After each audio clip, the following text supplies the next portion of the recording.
Hello friend, आपको YouTube channel में स्वागत है। ये सिंधु घाटी सभ्यता का दूसरा वीडियो है और इस दूसरा वीडियो में हम लोथल से स्टार्ट करते हैं।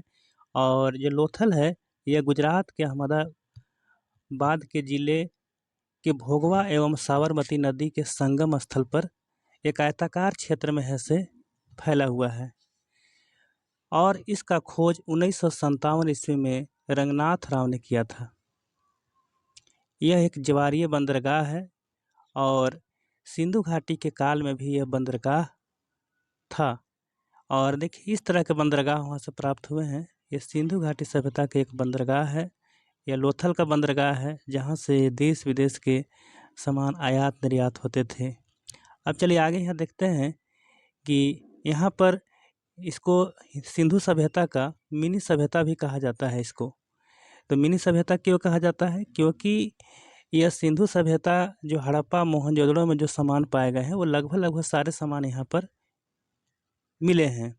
यहाँ लगभग सारी सामग्री प्राप्त हुई है जो हड़प्पा एवं मोहनजोदड़ो से प्राप्त होते हैं। इसीलिए इसे लघु हड़प्पा या लघु मोहनजोदड़ो भी कहा जाता है। किसे? लोथल को।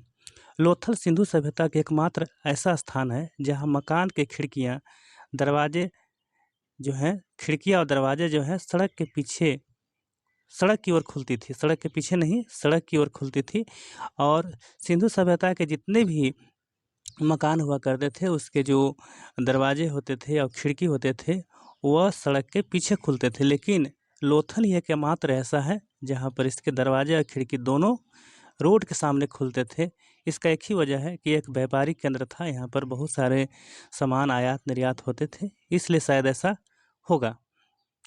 अब देखिए यहाँ पर जो यहाँ से कुछ प्राप्त वस्तुएं हैं, जैसे यहाँ से जो मिले हैं वस्तु वो है अग्निकुंड यहाँ से मिला है, चावल का भी साक्ष्य यहाँ से प्राप्त हुआ है, अनाज पीसने का चक्की भी मिला है यहाँ पर जिसको हम लोग गांव में जाता बोलते हैं, हाथी के दांत का स्केल भी प्राप्त हुआ है, शतरंज खेलने का ही प्रमाण यहाँ से मिला है और युग्म समाधान भी मिला है। मतलब कहने का अर्थ है युग्म समाधान का मतलब हुआ कि यहाँ हो सकता है कि सती प्रथा का भी यहाँ प्रचलन होगा। अब आगे बढ़ते हैं तो यहाँ पर है आपको कालीबंगा। तो कालीबंगा यहाँ देखिए कि कालीबंगा का अर्थ होता है काले रंग की चूड़ियाँ। क्या होता है? काले रंग की चूड़ियाँ। यह स्थल राजस्थान के गंगानगर जिले के घग्गर नदी पर ऐसे स्थित है। ये राजस्थान का पुरातात्विक स्थल है। इसके खुदाई आपको 1953 ईस्वी में किया गया था। अब उसके बाद बीच में रोक दिया गया था, जो फिर पुनः इसको 1960 ईस्वी में बीके थापर द्वारा ऐसे इसकी खुदाई शुरू की गई थी। अब देखिए यहाँ से एक महत्वपूर्ण चीज़ मिला है जो वहाँ से कृषि संबंधित है। मतलब यहाँ पर जुते हुए खेत का साक्ष्य मिला है। यहाँ देखिए इस तरह से। और यहाँ पर देखिए क्या है कि यहाँ से भी आपको ऐसे 7 हवन कुंड मिले हैं।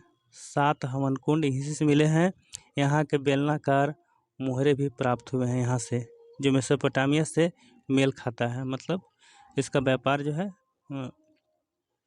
दूसरे जगह में था तो दोनों को मेल खाता है। इसका मतलब कि यहाँ भी इस तरह के मेसोपोटामिया के जैसा ही यहाँ नकल किया गया हो, चाहे मेसोपोटामिया का नकल वहाँ द्वारा किया गया हो। अब आगे बढ़ते हैं। यहाँ है रोपड़। रोपड़ एक बहुत छोटा सा इसमें डाटा दिया गया है, ऐसा तो बहुत बड़ा है, लेकिन जो मेन डाटा है यह स्थल भारत के पंजाब में सतलज नदी के किनारे स्थित है। और यहाँ का प्रमुख साक्ष्य तांबे के कुल्हाड़ी है। सबसे इम्पोर्टेंट ये है कि रोपड़ से तांबे के कुल्हाड़ी मिले हैं। और ये स्पष्ट साबित कर देता है कि सिंधु घाटी सभ्यता एक कांस्य युगीन सभ्यता था। यहाँ पर तांबे कांसे का प्रयोग होते थे। एक कब्र में आदमी के साथ कुत्ते दफनाने का प्रमाण यहीं से प्राप्त हुआ है, रोपड़ से। अब आगे चलते हैं। ये है बनवाली। तो बनवाली में जो क्या है, यह हरियाणा के हिसार ज़िले में स्थित है। इसका खोज 1973 ईस्वी में RS बिष्ट द्वारा की गई थी। यहाँ अच्छे से अच्छे किस्म के जौ का उत्पादन होता था। यहाँ नाली पद्धति का अभाव था। मतलब नाम से लगता है कि बनवाली मतलब खूब बना सना होगा, लेकिन यह बिल्कुल यहाँ बगड़ा हुआ था। पूरे सिंधु सभ्यता बड़ा व्यवस्थित सभ्यता था, नगरीय सभ्यता था, लेकिन बनवाली ही एक ऐसा सभ्यता जगह है जहाँ पर आपको अव्यवस्थित ढंग से यहाँ पर शहर का विकास किया गया था। यह नाली पद्धति बिल्कुल जैसे तैसे था। यहाँ शहर तथा नियोजन का अभाव था, माने शहरीकरण का कैसे होना चाहिए यहाँ पर अभाव था।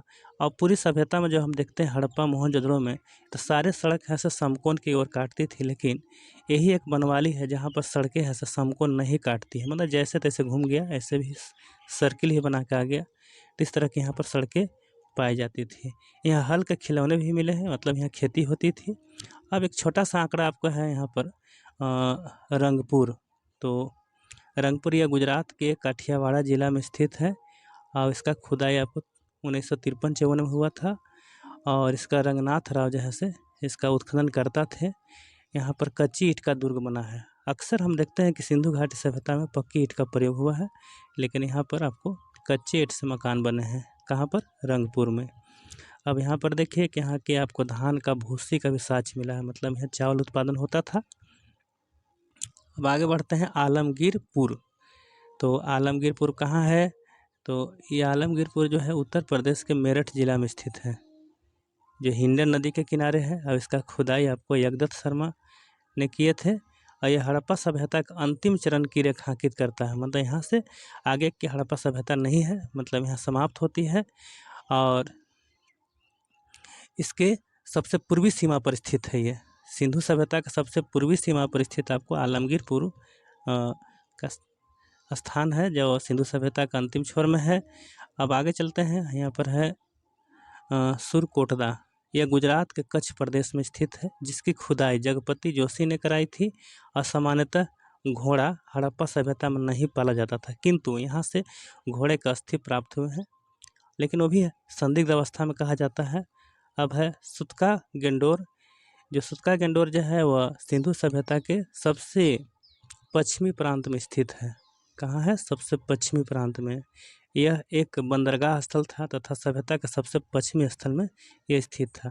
तो बंदरगाह का सिंधु सभ्यता में दो ही जगह साक्ष्य मिलता है। पहला आपको ऐसे लोथल है, दूसरा है सुतका गेंडोर, मतलब ये छोटा बंदरगाह था। फिर आगे हम लोग बढ़ते हैं। अब यहाँ पर सिंधु घाटी का सबसे इम्पोर्टेंट चीज़ हम आते हैं, यहाँ पर देखते हैं कि सिंधु घाटी सभ्यता की आर्थिक स्थिति क्या थी। तो सिंधु घाटी के जो लोग थे वो पेशा से वाणिज्य और कृषक दोनों थे, मतलब वहाँ पर व्यापार तो करते थे, लेकिन खेती बाड़ी भी वहाँ पर होती थी। सिंधुवासी का मुख्य फसल रबी फसल था। रबी फसल में आपको गेहूँ और जौ का उपज होती थी। यहाँ पर क्या होता था? गेहूँ और जौ। अब देखिए यहाँ पर है कालीबंगा में जुते हुए क्या मिले हैं? जुते हुए खेत मिले हैं, जहाँ कृषि का प्रमाण मिलता है। और यहाँ पर है कपास उत्पादन का सर्वप्रथम साक्ष्य सिंधु घाटी से ही मिला है, इसलिए यूनानी लोग कपास को सिंडन कहते थे। सिंडन मतलब कि सिंधु को ही लोग सिंडन क्षेत्र कहते थे। अब यहाँ का प्रमुख फसल जौ और गेहूँ है। अब देखिए आगे हम लोग यहाँ बढ़ते हैं। सिंधु वासी जो है धातुओं का आयात करते थे। यहाँ पर धातु का अभाव रहा होगा, इसलिए ऐसे बाहर से आयात करते थे। सोना कहाँ से लाते थे सिंधुवासी? आपको कर्नाटक, अफगानिस्तान, भारत का जो भारत से कुछ क्षेत्र जैसे है कोलार हो गया, यहाँ से भी ऐसे कर्नाटक वही है ना, तो वहाँ से ये लाते थे। अब चलिए चांदी का आयात ये लोग अफगानिस्तान से करते थे। तांबा को राजस्थान के खेतड़ी से लाते थे। और टीन अफगानिस्तान से लाते थे। शीशा दक्षिण भारत और राजस्थान से इनको प्राप्त होता था। अब देखिए यहाँ पर सिंधु घाटी सभ्यता का धार्मिक स्थिति क्या है। सिंधु घाटी सभ्यता में मंदिर का साक्ष्य प्राप्त अभी तक नहीं हुआ है, मंदिर वहाँ नहीं मिला है। यहाँ के लोग कुबड़ वाले सांड तथा मातृ देवी की पूजा करते थे, माने यही है। मंदिर भले नहीं था, लेकिन वहाँ कुछ उनके धार्मिक आस्था थी जो पूजा वो लोग करते थे। सिंधु घाटी का पवित्र वृक्ष पीपल और बबूल था। अब आगे बढ़ते हैं हम लोग।